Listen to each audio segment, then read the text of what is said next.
Inside New Orleans Sports with Eric Asher is underwritten by... At Villeries Florist, we deliver the magic of flowers 7 days a week to the North Shore and South Shore in the New Orleans area. Whether it's for birthday parties, baby celebrations, Villeries provides colorful floral displays for all. With a store full of fresh-cut flowers, exotic tropical flowers, orchids, roses, and even fruit baskets, our goal is to make your vision a reality. Villeries Florist, proudly serving Louisiana since 1969. Dave Miette Insurance Agency. Auto, home, flood, business, 504-556-0809. Dave Miette, INSagency.com. For over 48 years, Southern Tires and Auto Repair has provided services across the New Orleans metro area. Southern Tires offers a range of tires for all vehicles and ATVs. We also have a full suite of auto repair options, including brake repair, rim repair, custom exhaust, steering and suspension, tire siping, and so much more. Southern Tires and Auto Repair, 2550 Hickory Avenue in Metairie. C&C Drugs is a family-owned pharmacy that's been serving Southeast Louisiana for over 50 years. Whether you need help taking care of an elderly family member, a growing child, or even a pet, C&C provides patient-centered care for your entire family. C&C Drugs, large enough to serve you, small enough to know you. Locations in Mandeville and Araby.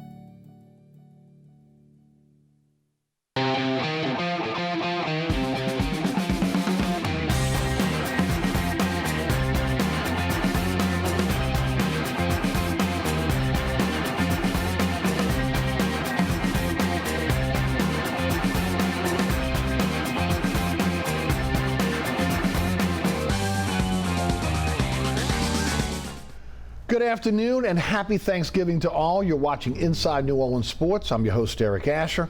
Over the next hour, we'll cover all the home teams, Saints, LSU, Tulane, Pelicans. We'll talk about the Bayou Classic.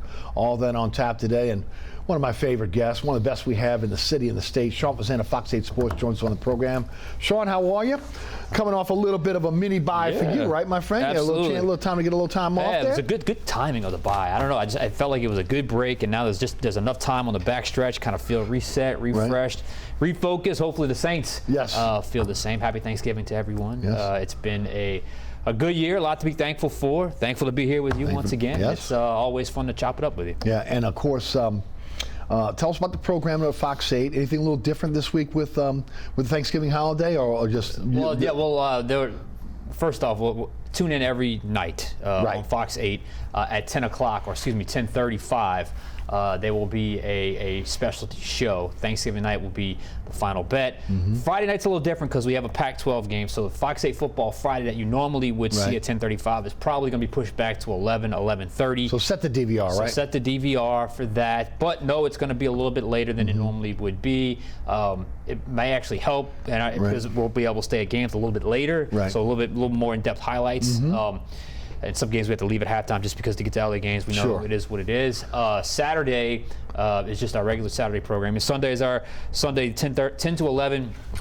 Fox 8 Live Tailgate, 10:35 is the final play. And then Monday, the Black Gold Review. And then Tuesday, overtime. Wednesday, game plan again, all on Fox 8 at 10:35. And of course, an award-winning blog, and will soon be an award-winning podcast. Tell us about it. Yeah, the podcast is up. We have Vasilios Nicolau, my producer, and I will have another one up.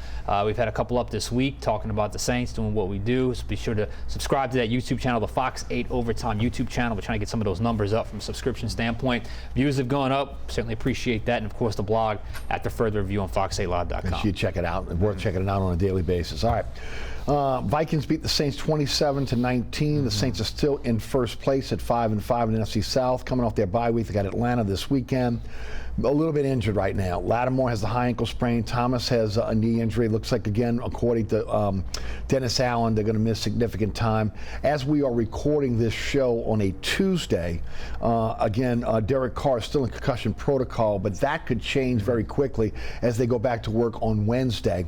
Talk about these injuries and how significant they are for this team. It's significant when you talk about, this is a team that's kind of stumbled a little bit while they've been fairly healthy. So now you add two two core guys to the mix that are going to miss significant time. Now, significant or fairly significant is a very vague term, so we'll see. The indicator will obviously be if they go on IR. Now, if they go on IR, then we know there's at least that time frame where they would be out.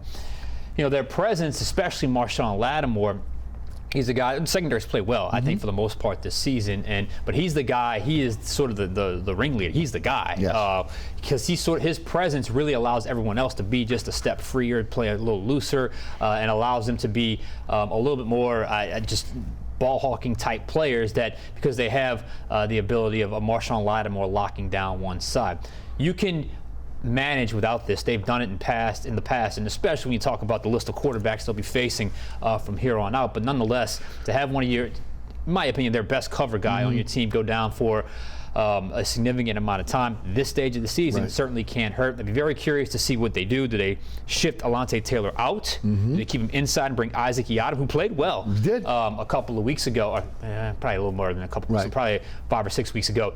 Do they shift him outside? Do they do that thing where it was Taylor outside during base, and then Taylor inside during nickel? We'll see. That they've got some mixing and matching certainly to do there.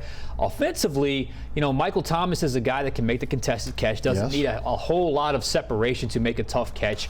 Look, against Chicago, he was only targeted once. I didn't think it was a coincidence. The first 2 passes of the game against Minnesota went to him, and the first one was incomplete. The second was completion. Hurt his knee. We'll see how long he's out. Look, it's tough. I thought his presence was really good. Both in the locker room and on the field. I think he is. I think he's kind of accepted where he's at in his career and accepted that role. So who do you turn to for the tough catch? Some would point to A.T. Perry. I'm not sure he's that type of receiver. I would look more to a guy like Jawan Johnson, who's been a little quiet this year. I agree. Maybe this is his opportunity to step up. Former wide receiver. Former wide receiver. Now, but a guy that can work the first and second level, that can make contested catches. And you need that. I mean, that was missed so sorely last year within this offense, and it was a big reason why getting Mike Thomas back was so important. So I do wonder how they adjust offensively. And it's been, let's be honest, a little bit up and down offensively as well. So I guess we'll see, but it certainly doesn't help to lose 2 core guys, 2 seasoned veteran guys down the stretch when you need seasoned veterans to lean on. I gotta believe, and look, this is no knock at Lattimore, because again, when he wants to play, he's one of the best corners in the NFL. But I gotta believe shifting Taylor to the outside would probably be their best move.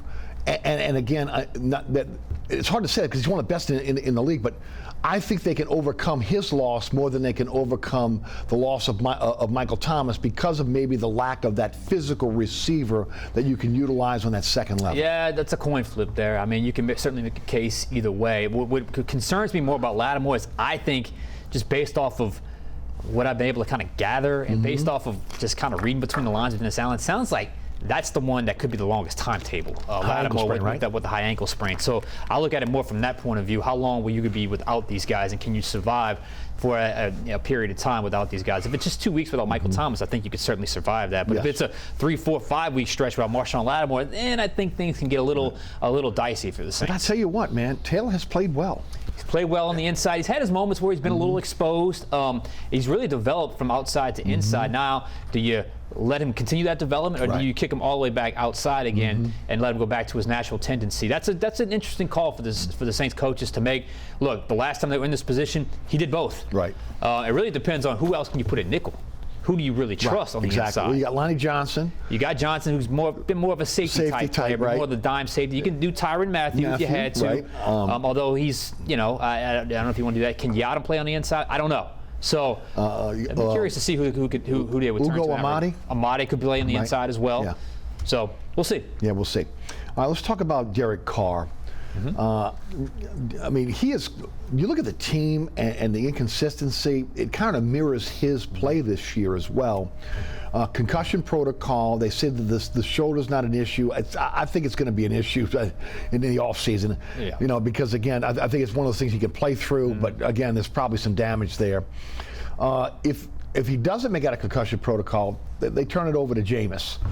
Give me your thoughts on whether you think he'll be ready. We don't know that yet. 2, if Jameis has to play against the Falcons. Well, again, at the time of this taping, all we knew was that Dennis Allen said he was still in concussion protocol, But he went out of his way to name by name Marshawn Lattimore and Mike Thomas as far as missing significant time. So,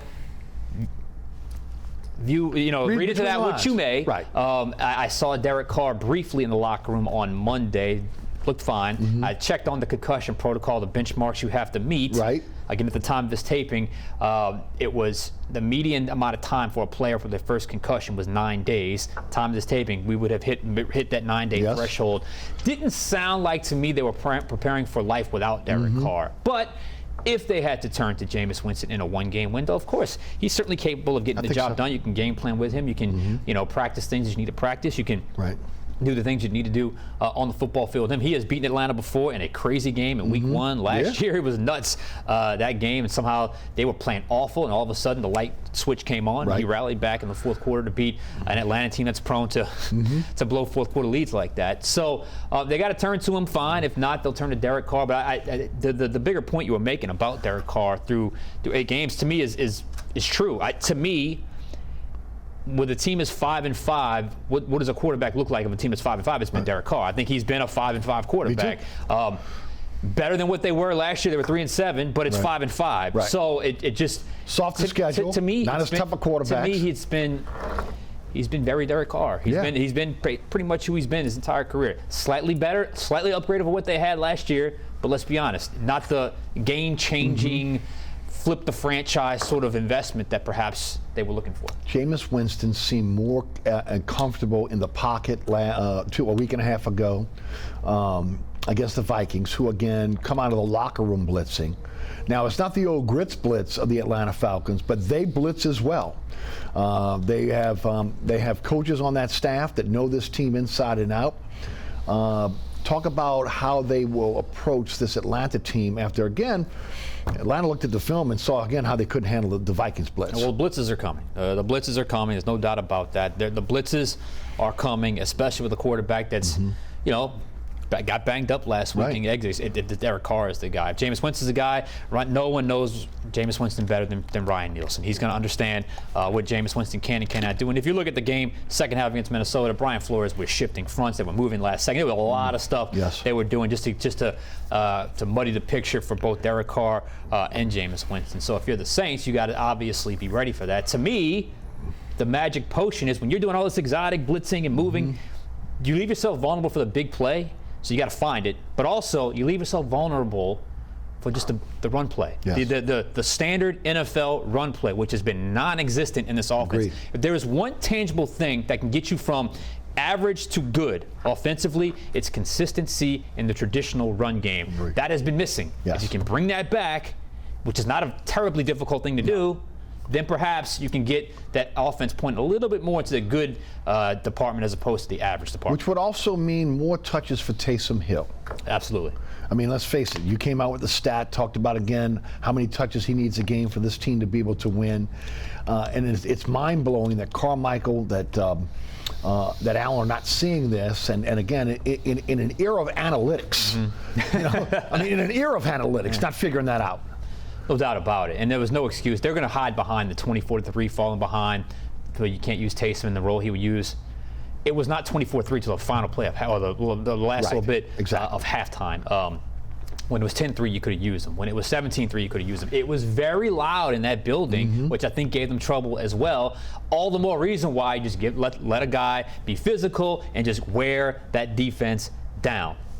Nowhere to be found. Wasn't part of the game plan to start off. It's almost like we're not going to use him unless we're in the red zone or we're ahead. That's wrong. That's just faulty thinking. And you look at the stats, it certainly makes a difference. And there's a difference between he's grown as a receiver, but to me, it's Taysom Hill getting touches as a runner at the quarterback position. That's really what it boils down to. When he's got over 7 or 8, whatever it is, you know their record. I think he's got a couple of games where he's had more than 9 this year.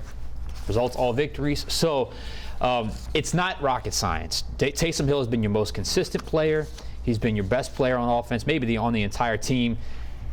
He's got to touch the ball more. He's got to touch the ball and touch the ball more in ways where he is a game changer, not just catching the ball in the flat. The Saints also have to start becoming more of the dictator on offense instead of, again, trying to react to what the defense is doing.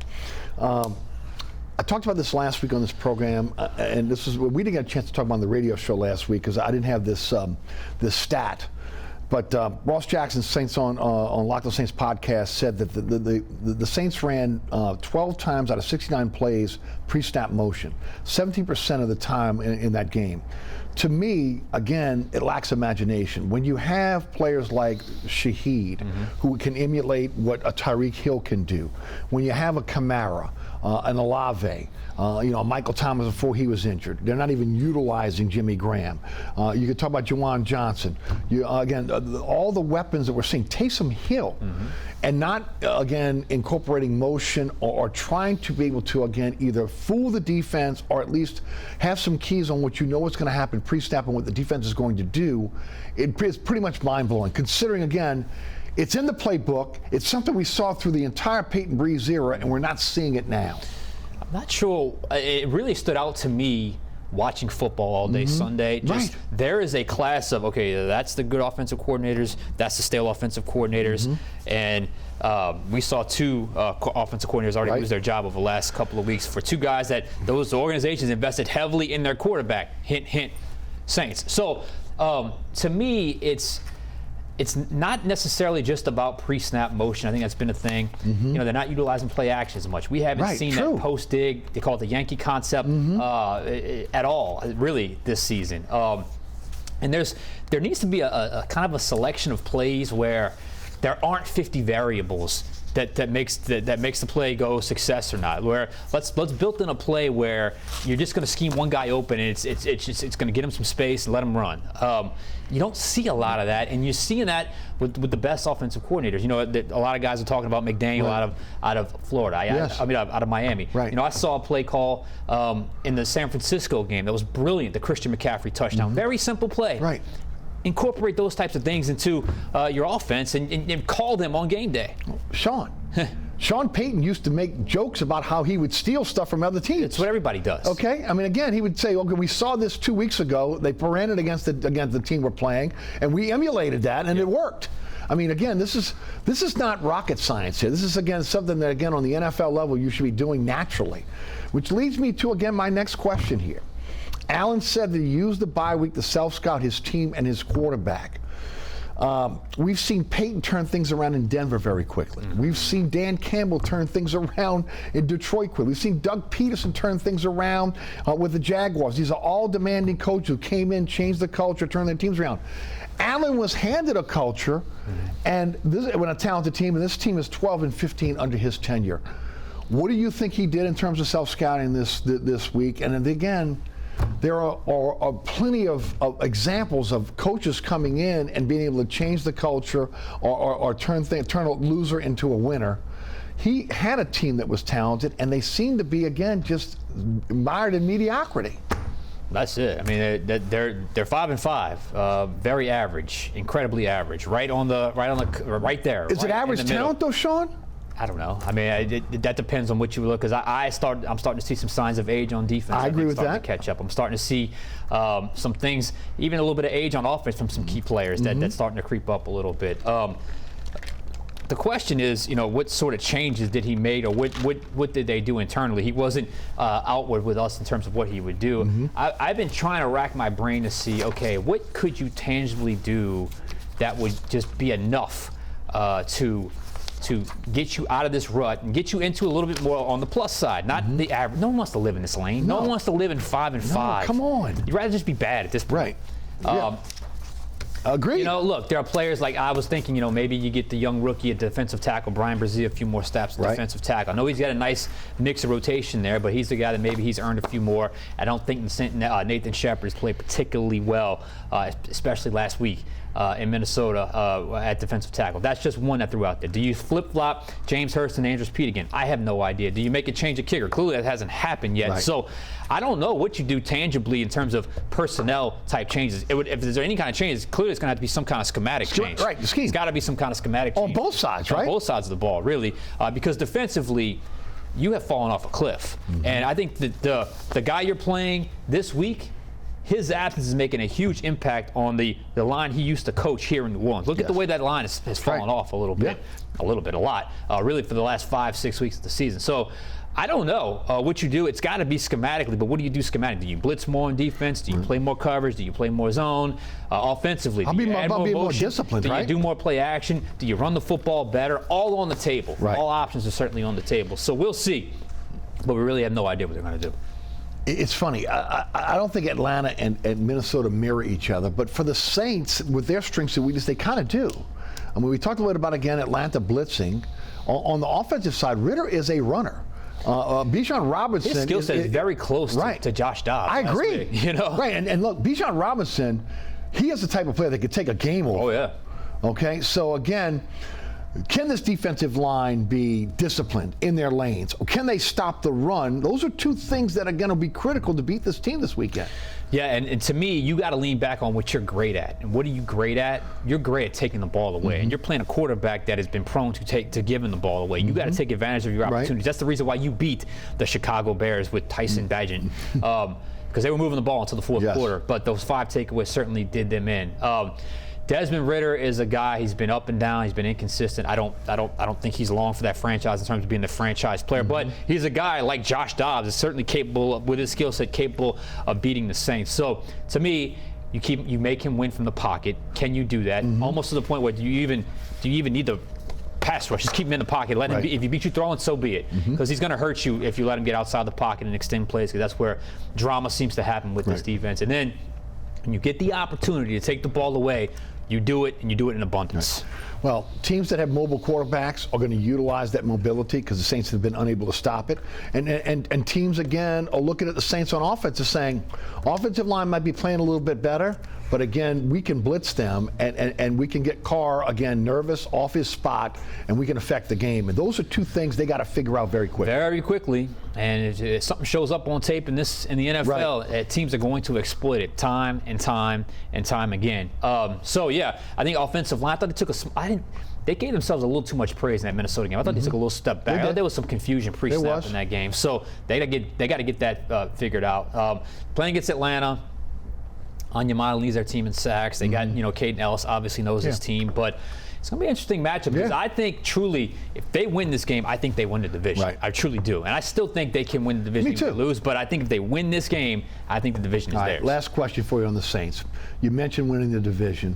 You mentioned going to the playoffs. All these things are on the table for this team. There are some fans out there that believe that's not the way they need to go.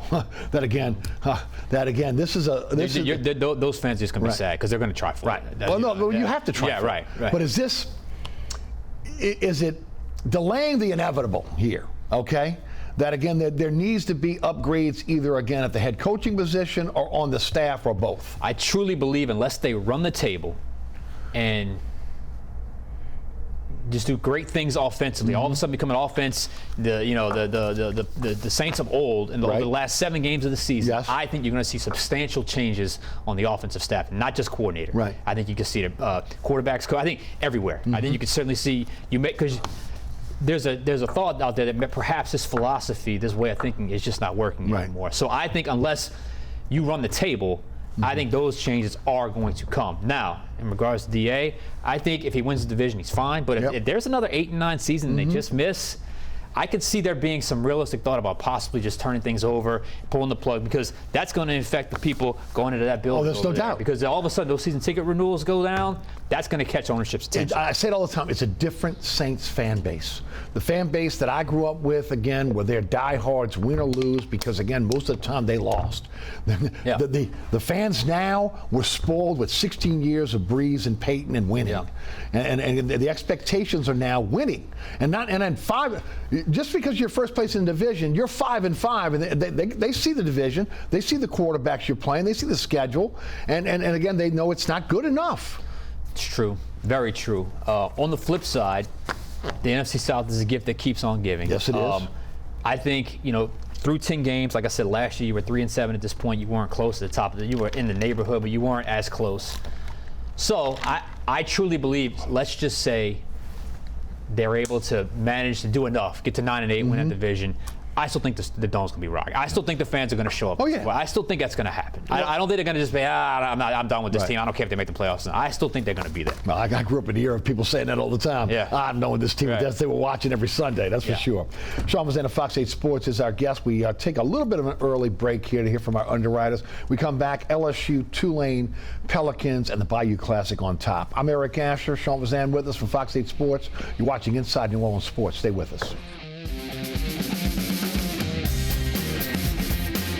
Burkhart's Air Conditioning, Heating, and Refrigeration has been family-owned and operated since 1989. Burkhart has energy-efficient solutions and offers brands such as Mitsubishi ductless AC units and Amana, the only manufacturer with a lifetime unit replacement warranty. Burkhart's offers maintenance bundle packages that include servicing your AC, generator, and tankless water heater. For more information on the services Burkhart's provides, visit acpromise.com. Burkhart's Air Conditioning, Heating, and Refrigeration, providing comfort for life. Located at 3701 Iberville Street in Mid-City is Katie's Restaurant and Bar. Open 7 days a week, Katie's offers daily specials for lunch, dinner, and Sunday brunch. Serving New Orleans cuisine such as fried shrimp platters, grilled redfish, and a fully stocked bar. And don't forget about our expanded event seating and local entertainment. Featured on the Best of Food Network's diners, drive-ins, and dives, Katie's Restaurant and Bar. Acadian Custom Shutters is locally owned and operated, specializing in interior and exterior shutters and window coverings, as well as awnings and patio covers. Acadian Custom Shutters offers American products with personal service and workmanship, serving the South Shore, North Shore, and Mississippi Gulf Coast. More information is available at 985-893-3119 or AcadianCustomShutters.com. Welcome back to Inside New Orleans Sports. Happy Thanksgiving to one and all. Sean Fazende of Fox 8 Sports is our guest. I'm your host, Eric Asher. Okay, LSU 8-3, 5-2 in the SEC. 56-14 winners over Georgia State. They're 14th in the AP and the coaches poll. Again, as the taping of the show, we don't know where they are in the college football playoff poll. They were 15th last week. A&M on tap Saturday, 11 o'clock. That's on ESPN. I'd like to talk about the team, but I think we got to talk about the main story here, which is Jaden Daniels. 8 total touchdowns last week, tied an LSU record with Joe Burrow. A possession on every touchdown, a touchdown possession on every possession that they had when he was in the game. He has. When you look at his year this year, it's been absolutely incredible in terms of total offense. 3,577 yards, 36 touchdowns, 4 interceptions, a quarterback rating of 94.9, which is first in college football, and of course rushing 124 yards rushing. 124 attempts, 1,014 yards rushing, 8.2 yards per play, 10 touchdowns. On his passes, 11.8 yards per attempt, 72.6% on the completion. He has been phenomenal. Yeah. I mean, again, he's carried this team on his back with a defense that has been, again, not as advertised. Guys, again, not playing up to their capabilities, especially on the defensive line. All the injuries they had on the back end, guys that just didn't show up in terms of the transfer portal. He's been absolutely outstanding. And again, to me, okay, and I'm trying not to be biased here. Mm-hmm. I've seen the other guys play. I've seen Nix. I've seen Penix. I've seen Marvin Harrison Jr. up at Ohio State. There's nobody that means more to their team, and I don't think there's a better player in America than Jaden Daniels. If I had a vote, he would get it. I mean, if I had a vote, he would get it. And I'll be very honest with you. I was still somewhat skeptical of him coming into the season in terms of where his ceiling would be. He shattered that ceiling. I mean, I didn't think he was going to be there. I mean, it's him, his personal development. It's also the alignment of receivers in sync, all returning offensive line, and a quarterback that took that jump. So you're seeing, I mean, name a weakness right now of this game. I mean, there really isn't. And I used to be critical of him second level, 10 to 20 yards downfield, how he avoided that last year. That's not the case this year. That was more of a thing I noticed last year, and obviously he lets it fly when he needs to let it fly. He takes off and runs when he can takes off and runs. I mean, name a weakness.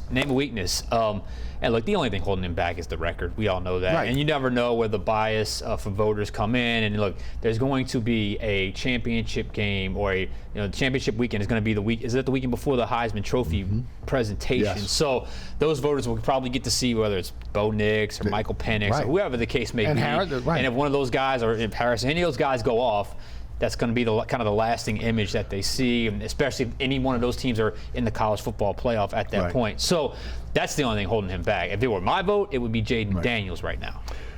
That's why I didn't have a problem with him being into the fourth quarter against Georgia State. Well, let me just say, after the Alabama loss, the goalpost has shifted a little bit. So it feels like everyone in that program's main goal now is to get Jaden the Heisman. Right. And I think that's basically where everything's sort of pointing in that direction. Look, he destroyed Florida, one of the best games I've ever seen. Obviously, Georgia State, but he played, and I just played throwing it deep well into the fourth quarter of that game. So, look, you got to do what you got to do when it comes to numbers. We got to do what you got to do in terms of convincing the voters what you're going to do. But yeah, that's certainly. They did what they had to do in terms of adding his resume or beefing up his resume for the Heisman candidacy. Two Biletnikoff, candidates in Neighbors and Thomas on top of Jaden Daniels, what he's been able to do. The big question is when you compare and contrast him to, again, others that have won the Heisman Trophy with again, 3 or 4 losses. Tebow, 2007, 4,181 yards, 55 touchdowns. They were 9-4. 2011, RG3, 4,992 yards, 47 touchdowns, 10-3. Lamar Jackson in 2016, 5,144 yards, 51 touchdowns, 9-4.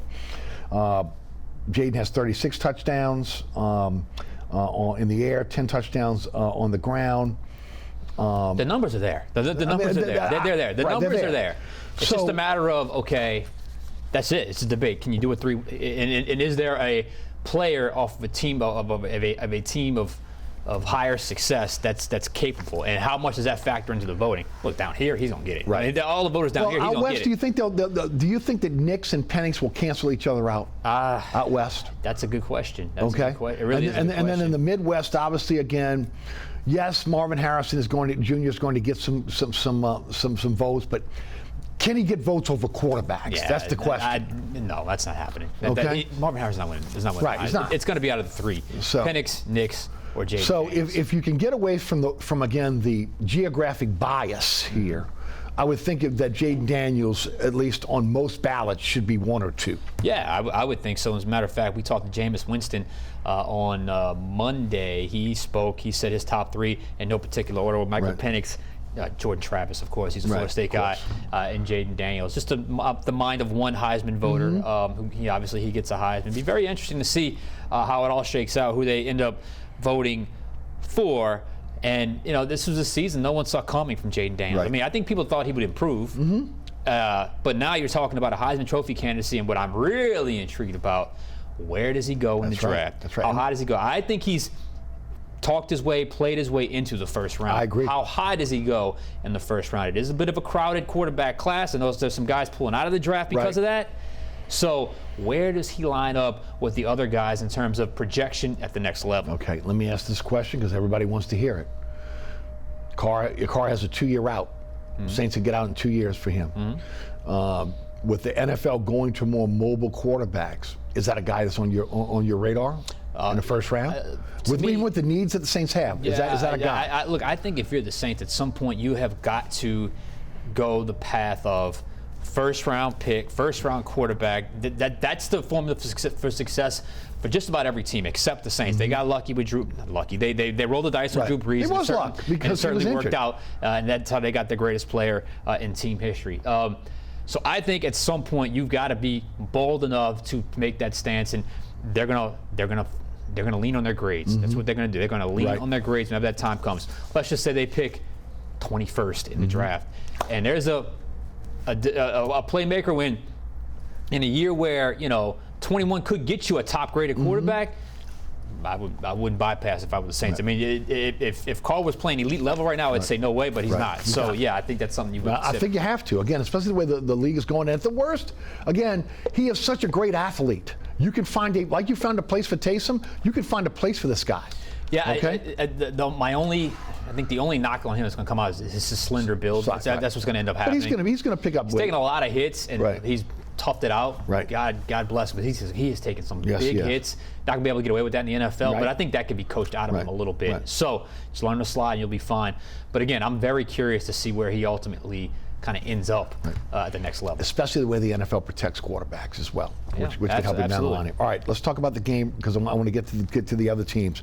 A&M Saturday, 11 o'clock. Jimbo Fisher has been relieved, has been fired. He walks away with a bag. Huge game for LSU. I mean, again, you need this game to continue to be on the winning ways. You want to get into a decent bowl game if you can, right? And then you need that 10-win season.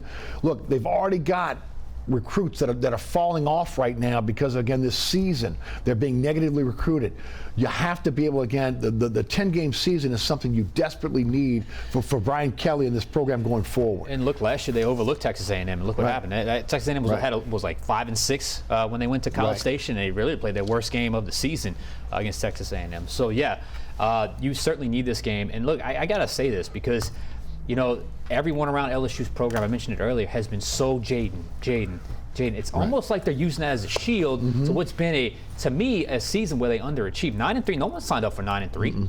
This was supposed to be 10-win regular season and then get into a college football playoff or New Year's Six Bowl, whatever the case may be. That's not happening this year. So I think this has been a little bit of an underachieving team, despite the fact you have one of the best player in college football on your roster. I mean, that's another thing. You're the best player in college football in every game you play, and you've only managed to get to 9-3 if they win this game. So yeah, if you slip to 8-4, and to me, that's hot seat status for year 3 for Brian Kelly. 10 wins or not, there needs to be changes on the staff. Oh yeah, I mean the defensive staff needs to go. Let's be honest, the defensive staff needs to go. The secondary coach, defensive coordinator, they all need to go. I mean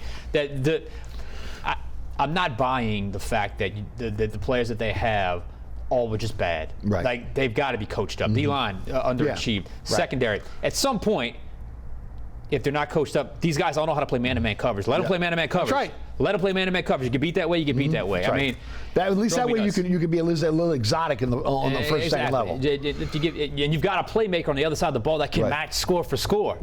That's what they were. That's what they were in 19. Right. That's what they were in 19. So yeah, like there's going to be signitigant changes on the staff. Angel Reese. And honestly, they need to take a look at the recruiting staff as well. Because at 12th right now, with Jaden as the Heisman winner or Heisman front runner, they can be a little bit better as well. Angel Reese.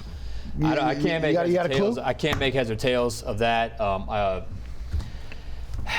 So if you're Coach Mulkey, you're kind of in a little bit of a tight spot. You can't throw your player under the bus, which is something he's not doing.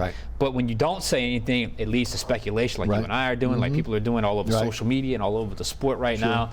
I will say, and this is kind of you kind of can set your own narrative if you don't really know. If it's a grade issue, you got to certainly fix that. I mean, it's not that hard to do. And if it's a locker room issue, look. This was the problem with star power coming off of a team that won the national championship, NIL deals and social media, transfer portal, and social media. So if that's the case, then you're talking about a situation that doesn't look good. It doesn't look good. So hopefully they figure that out and get her back on the court because obviously they're not winning anything without her this year. Well, it's speculation on our part here, right? It all is. It all is. But that's part of the risk you run. Right. That's the difference between this TV show and my radio show. I can speculate on the radio show. This is a different show. When you look at this situation now with players that are making more money off the field of the court than they are on the field of the court in the collegiate game, it's going to take a special type of coach to corral that. Kim Mulkey seems like she understands it. She's been there. She's done that on the coaching level, and of course she's been a great player as well. This is really a huge litmus test on, again, how you deal with, again, a team of stars in an NIL transfer portal era. Yeah, and it's kind of not just for women's basketball, kind of for the entirety of college sports right now. This is really the first time it's really kind of become a super team. True. And really college sports, if you will, when you come talk about transfer portal and how NIL deals getting involved. Yeah. Now look, Mulkey's got the personality to deal with. She's got a personality herself. So This is why they pay her. And look, you've already got the ring, right? But you don't stop at one, right? And that's not the expectation. So she's going to have to deal with this inside her locker room, right? So no doubt. And of course, they got a rude awakening in Vegas against Colorado. All right, Tulane, 10-1 overall, 7-0 in the American. Huge weekend for Tulane. They are as this taping last week, 24th in the college football poll, but they dropped in the AP and college in the coaches poll this week. They were 17th last week. They're 18th this week. I had Gary Smith on yesterday. He said from the Picayune, he said he thought that was a correction based on again how because I thought again. They were playing these close games. Yes, they beat FAU, but that was kind of a correction of where they should be right now. Yeah, right. UTSA is 8-3. They're 7-0. It's a nationally televised game on ABC at 2:30 on Friday. They have to win this week and next week. This week and then the American Athletic Conference Championship, I believe it's the following week. If they don't win this week, they could be looking on the outside in. Yeah. SMU and Texas San Antonio, if SMU beats Navy on Saturday, it'll be those two in the AC Championship and not Tulane. So this is a huge game for Tulane going into this. And there's a little bit of a distraction. We'll get into that in a moment about the athletic directorship. We'll talk about how big this game is because, look, it's nice, 10-1. You've looked great. It's all about AAC Championship and New Year's Six-Day Bowl game. I love it. I love that we're having this discussion. Yeah. I freaking love it. It's what we've always wanted when it comes to Tulane. Let's get rid of this nonsense about bowl eligibility. Let's talk about conference championship. No doubt. Conference championship. Here you are. It's Black Friday. You have a game against UTSA, a chance to get back into the conference championship for the second year in a row. And you need this game. Right. You need this game. Because if you don't get into the conference championship game, I'm not sure what you're looking at if you're in terms of Tulane, where from a bowl projection standpoint. So they're in a minor bowl. So to me, the momentum of last year, all this year, don't waste it. Please do not waste it this week against UTSA, a team that can certainly play ball, a team that's undefeated obviously in conference, but the chance for Tulane to really flex its muscle a little bit and say, no, this is a new Tulane team. This is a new Tulane program. Right. Hopefully injuries will not be a factor here. They'll get their receivers back. They'll be a bit more full strength. They got a little bit of a break last week with Monroe not getting that targeting penalty. He would have been a big loss for this team. But this is huge for this program because you got to put 4 quarters together against the next two teams that you're going to play. And really from this point forward, no matter whether you get in a bowl game or not, they did it last week. They did. They got to consistently do it going forward. And they kind of skated by a couple weeks before that, so that's certainly not something that you want. But let's be honest, in years past and programs past, they're losing games like that, that they were barely winning a couple of weeks ago. They bounced back against FAU. So, if they can't get up for this game, shame on them. I mean, look, you know what's at stake. They know what's at stake. They understand the circumstances here. So, yeah, I absolutely agree. They've got to. They're not going to be able to get away with playing bad and winning in this game. They've got to bring it for 4 quarters this game. The biggest Tulane story this week is, again, what broke on Monday. Pete Thamel of ESPN reported and was confirmed by Gary Smith of the Picayune here in New Orleans that Northern Iowa's athletic director, David Harris, a native of Baton Rouge, will become the new athletic director at Tulane. Now, why is that significant? Because Willie Fritz, when asked at a press conference last week about who he wanted as the athletic director, said he wanted Courtney Gaucher, the deputy athletic director at Tulane. It's not just him. According to Gary Smith, who again has inroads with all these coaches, almost every coach in all their programs wanted Gaucher as well. I said this yesterday on the radio show. Do they not know the history of Tulane, where it's been a stepping stone for coaches? And is this a situation where, because Fritz said he was consulted on the AD job, did he sign off on this? If he didn't, are they in the position where they feel like that a Power 5 conference team is coming and that he's going to go this year, that this is the year that he leaves? Jim Pittman left in 1971 for TCU. Larry Smith left in 1980 for Arizona. Mac Brown left in 1988 for North Carolina, and Tommy Bowden left in 1999 for Clemson. And again, he was very close to leaving for Georgia Tech last year. Okay, if this does not get exposed before the American Athletic Conference Championship game and a possible New Year's Six Bowl game, he probably is going to Georgia Tech.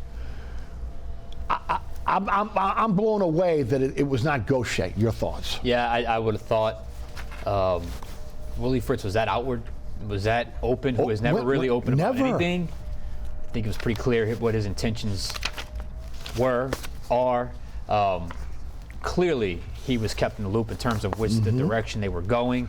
I will say this, though. Even if he got his guy back, I don't think it's a guaranteed slam dunk that Willie Fritz returns. Right. I mean, his name's already starting to pop up in coaching circles. I know the Mississippi State hire starting to pop up. I even saw one, but A&M, not quite sure if A&M would be a right fit. But a team like Mississippi State or a program like Mississippi State, I think he would fit in perfectly at a spot like that. I do know. Last year obviously happened. He was this close, this close to going to Georgia Tech, and people in Tulane obviously understood and realized that could certainly happen again, especially if we have another year. Right. In fact, you were better this year so it shows sustained success at a program. It's not easy to have sustained success, so it only pads his resume even more. So be very curious to know what the behind-the-scenes discussions were. Is Willie Fritz closer to another job that perhaps we know? Is he fine with this hire? I mean, Northern Iowa. Who knew that was a spot for second time in a row, right? Athletic directors. But doesn't shock me that the coaches there, not just football, but the coaches there would be more in tune with one of their guys that they know kind of in-house at that point. So it's an interesting situation, but I do know this. If a big program takes another run at Willie Fritz, it's going to be hard for him to turn it down again. So I'm very curious how it all plays out. But it looks like Tulane has made their decision. They're not staying in-house. They're going for the Northern Iowa pipeline. Right. And look, they got they got seniors on this team. They got juniors that are able to be eligible for the NFL. There's a lot of talk about Michael Pratt. Even if he doesn't go pro, maybe going to a Power 5 school. I think if Fritz leaves, he definitely goes. Maybe he stays. This is in flux. Again, looking at the history of Tulane, I would have done everything to try to make sure I appease him, okay? And hopefully, again, that works. Now, again, when I mentioned Gary Smith yesterday that, maybe this is a situation where they feel like, you know what, we got to do what's right for Tulane because maybe this is the year he does go. So we'll see how that plays out. By the way, I want to mention before we go to the Pelicans, it is the 50th year of the Bayou Classic. I couldn't believe it. I can remember as a kid, 13 years old, when they started this game back at Tulane Stadium. It'll be at the Caesars Superdome Saturday at 1 o'clock, nationally televised on NBC. Grambling is 5-5. So is Southern. Both are 4-3 in the SWAC. Southern head coach Eric Dooley was been fired. Assistant coach Terrence Gaines is the interim coach. But again, safeties coach Sean Wallace will serve as the acting coach for the Bayou Classic. Now, neither Grambling nor Southern has made it to the SWAC championship game, so again, they won't be making the playoffs here. But Southern does lead Grambling in the Bayou Classic 25-24, and their overall series record is again 40-34 with Southern as the leader there. Huge game for both. Big game here in New Orleans, the pageantry, everything else. Read that record again. 25-24. How about that? Is that incredible? That stood out to me when you showed me that. Wow, 25-24, right down the middle. And some great coaches. Eddie Robinson when they come in for this game. Just a lot of history with this game. A lot of history. It's Thanksgiving week, you always know. You always know in the city of New Orleans that the Bayou Classic is going to be something. So yeah, it's always something to really watch. It's always the pageantry surrounding the game is certainly something else. Just from the parade to the Battle of the Bands. Again, and it's been that way since Tulane Stadium. Yeah. There was a lot of talk they were going to move to Houston after Katrina. They ended up coming back to New Orleans. But again, you needed that with 2 Louisiana schools. But again, they're back this weekend, and again, you'll be able to see that on NBC nationally televised. All right, Pelicans 7-7, 5-4 at home. Again, with a win last night over the Kings, 129-93. 6-game homestand. They get blown out by the Mavs in game 1, 136-124. They come back after getting embarrassed, by the Mavericks. They beat them 131-110. They come back and again avenge another blowout loss to the Denver Nuggets on the road. They beat them 115-110, and then Zion taking the night off. They lose to the Timberwolves 121-120. They led by 14 with 8 minutes left. Now, last night, Zion and B.I. combined for 57 points, 7 rebounds, 7 assists. They are 6-5 at home. 6-5. Yeah, 6-5 at home. 3-2 on this homestand. Talk about the Pels overall, but I want to get specifically into Zion in a moment because, again, the missing of games, and I want to make this clear to folks because, again, we're in our last segment here. There was a lot of talk that the Pelicans were going to sit Zion on the second game of back-to-backs. Willie Green said on Monday, this was not them saying they were going to sit him against the Timberwolves. This was Zion saying, I got some bumps, some bruises. I'm not feeling up. I'm not feeling up to playing, and him sitting out. Now, some will say, man, he came back and he played incredible. Okay, maybe they should be giving him more rest. To me, when I see Valanciunas, Nance, McCollum playing through injury, I see guys that are 30 years old that won't come off the basketball court. And I see Brandon Ingram and Zion Williamson taking nights off simply because they don't feel like playing. And they're your superstars. There's a disconnect there, and I don't know if that's championship-winning basketball. It's frustrating to me. I think it's frustrating to some of the fans. Give me your thoughts. I agree, and he still has that kind of stroke in the organization. Still, after all this, his lack of availability. I'm good tonight. I need some rest. And he lost the game. He's 22 years old. Lost the game. See, we forget how young he is. I mean, he's so young. Look, he bounced back, obviously, Monday night. He had a nice game. Certainly, they were able to win that game. Scored a lot of points. They really dominated that game, so good for them.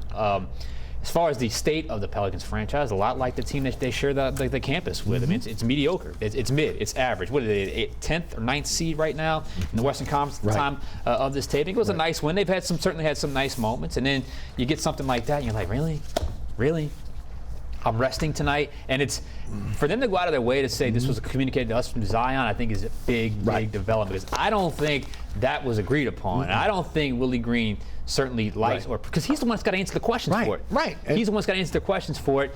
But overall, it's just been kind of okay, whatever with the Pelicans. I am out of the whole let's get back into the playoffs thing. I am, you're a contender or you're not. I'm holding them to the same standard I would hold any other professional team in this city. The same standard we hold the New Orleans Saints to. The same standard we hold, the LSU Tigers to. Like, it's not a professional team, but nonetheless, it's time for them to have the same level of expectation. For years of mediocrity and playing for the 10 seed and the play in, I'm done with that, man. And the first 13 games of the season has suggested nothing otherwise. That's where it's going to be. Sean, I mean, Valanciunas is, he plays against the Joker, okay? And on a back-to-back, he's got to go against Gobert and Towns. And this dude is out there playing. I mentioned on Monday, yeoman effort, okay? Yeoman. Beast. I mean, carrying these 7-footers around and still plumbing out and playing, again, 30-plus minutes. Again, it's frustrating to see your two stars that are soft. That's it. Okay, soft. They're soft. And again, not willing to go out there and do what it takes to win championships. I will say this. Everybody wants to know about the spark, how this team's turned it around. Because, again, this homestand's been great. Yeah. Okay? I'll point to 3 players. Dyson, Herb, Marshall. They brought Alvarado back now. Those are the sparks. I love this starting lineup of Dyson Daniels and also Herb Jones at guard, because you have Valanciunas in the middle, who's again going to be your scorer in the middle, your plug. He's going to defend. You got 2 defensive-minded players that do the little things, the winning things to win, going along with your 2 scorers. Okay? And again, I know C.J. McCollum's not a guy to come off the bench, but I surely would think about having him with the second unit, because again, with these 2 guys playing the defense and doing the little things with the first unit, they got a real chance to get out and get early leads. And 2 guys that know who they are. I mean, they know who they are. They're not going to come out there and all of a sudden start jacking up threes for no reason. I mean, Herb Jones knows exactly who he is. And he's gotten so much better. He is such a good basketball player. You know exactly what you're going to get with him. Dyson Daniels has certainly grown. He's a guy that he knows who he is. He's going to pass the ball. He's going to play defense. On-ball defense. It's not easy to do in the NBA. And he's a great on-ball defender. So, yeah, I'm with you. And it's been a nice little spark, nice little turnaround here on this homestand. So, yeah, it's part of the equation you got to work when you're Willie Green, when you got all these. Because on the surface, you got some guys that can play. You've got some talent. You've got some depth. So it's a matter of mixing and matching and doing what you need to do to certainly get the best product on the court. But I like this little mix right here. I really do. It's just a matter of consistency and, frankly, availability. Come on, let's get some availability from the star players. Now, Matt Ryan's going to be out for 10 to 14 games with a right calf strain. Again, we believe that Murphy will be back by the end of the month. They were talking about Thanksgiving, so maybe right up in here. Alvarado was a little bit nervous going to the game last night, but he rebounded. He got a couple shots in, made some assists. Again, you look at what Hawkins has done so far. I like the kid. He's way ahead. Based on what happened at Summer League, I didn't think he was going to be ready to go. Again, he's got a quick release on his shot. Another one knows who he is, not afraid to be who he is. And look, Sean, he can knock it down. Yeah. Okay, and look, I'm going to tell you right now, he really tries on defense. You can see that. They drafted well, man. I mean, they really and done well in free agency. Look, when you can bring an Alvarado in, when you can bring a Marshall in, and these guys again, even Cody Zeller last night. Well, and I apologize to Cody Zeller again because I thought they needed an athletic big. I still believe that. I kind of made fun of Cody Zeller, but he did exactly what he needed to do last night. I mean, again, he's a guy that is going to do. It has to do the winning plays for you, the dirty work for you. And he did it. He did it. And if you can come in and give him that with Nance out, again, that's going to help. Now, again, they played against a team that doesn't have any bigs with Sacramento. We'll see how that plays out. But again, they have some depth. They got to get their superstars' heads straight. I mean, that's it. Everything else is working. It is. Everything else is working except that. Right. How frustrating is that to know that it's just a matter of being on the court, just doing what you're paid to do. Just play the game. Right. And look, if you have to curtail the minutes of Zion, do it within the game. Do it with it, right? Instead of taking a day off. Yeah. I mean, to me, that's a much better scenario. Don't play him 30 minutes. Play him 25 minutes. You've got depth on this team everyone now. Understand that post game. You look. This is one of those nights. We're trying to manage. Right. Give him 20 to 25 tonight. Maybe even said it before the game. I don't know. Right. And it just. Okay, yeah, we get it. Right. Just the random nights of rest. Okay. And I think it's better for the team overall than having to sit him and then answering the question of, again, why Zion at 22 is having these rest days. And the same thing with Brandon Ingram. Again, look, when Brandon Ingram gets injured, dude, you got to play through injury, okay? You can't be taking nights off because your toe hurts. Yeah. Okay? Again, emulate the adults in the room. Yeah. McCollum, Valanciunas, and Nance. Those are the guys that were brought in to kind of teach these guys how to be pros. Emulate what they're doing. It's got to come to fruition at some point. It's got to come. And look, we're saying this. It's been fine. It's been a fine start to the season. It's not great. It's not 500. Terrible. It's 500. Right. At the time of this tape, whatever. But so you're not in a hole. Right. So you can build on this. Right. But it's just you just hope at some point it can come together with some consistency, just like the team they share the airline drive. It's going to be a tough West Coast road trip coming up. The last again Wednesday night they'll be playing Sacramento. It's tough to beat a team back to back, even on these extended home stands like this. So we'll see how they play there. But again, if they can just get a little bit more healthier, get Marshall back. Get Murphy back. Curtail the minutes of Zion, we might start seeing the team that we thought we were going to see in the beginning of the season. Injuries have curtailed them so much. The team we thought we were going to see. Right. You've said that a lot over the last on airline 5 years when it comes to the New Orleans Pelicans. I hope so. Right. But again, I'm done with all the hypotheticals. Right. Like, are you a contender or are you not? That's where I'm at with the Pelicans this season. Yeah. So, Sean, again, Saints Atlanta, who do you like? Well, it's going to be a tough one, but I do like the fact they've had some success against Atlanta the last couple tries here. So, and I think both coaching staffs know the other ones. So, I'm gonna say Saints because they've after the mini bye and after the bye they've played well the last couple seasons. So I'm gonna go Saints in this one in a close one, but I think they get the victory. 15 seconds. LSU, A&M, Tulane, UTSA. I'm going with the home teams. I got to go with LSU over A&M. A&M's too wounded right now. Although LSU can't look past them. Tulane, here's your chance, man. Finish it out. Finish the season out and back-to-back great years for Tulane. Outstanding as always. Outstanding as always. Sean Fazende of Fox 8 Sports, thanks so much for being with us. All right, thanks so much for tuning in. Remember, plenty of ways to catch our program now. QR code on your screen. Tap that with your phone. And, of course, you'll be able to it'll take you right to my website, ericasher.com, or the WLAE-TV YouTube page. Set your DVR for your favorite time slot with so many opportunities to see us on WLAE and Pelican Sports Television. You'll never miss the program. Catch me on the radio. It's 4 to 6 weekdays, 106.1 FM. You can listen live at ericasher.com. Also, the iHeartRadio app, TuneIn Radio app, our digital platforms. You can catch our podcast on the Spotify, Apple app, or on all podcasting platforms. Search Inside New Orleans Show with Eric Asher, and you'll find that. Special thanks to the underwriter who make this show possible. 10 years on the air now, and it's our underwriters that, again, continue to have this, keep our show on the air. Please continue to support our underwriters. And, of course, the great production staff here at WLAE-TV do a fine job producing our program, which include Ron Yeager, Jim Dotson, Logan Graffia, Danielle Wick, who's back this week, Alex Chacon, and, of course, our fantastic director, William Hill. For Sean Fazende, I'm Eric Asher. Happy Thanksgiving to one and all. We'll see you next week for another edition of Inside New Orleans Sports.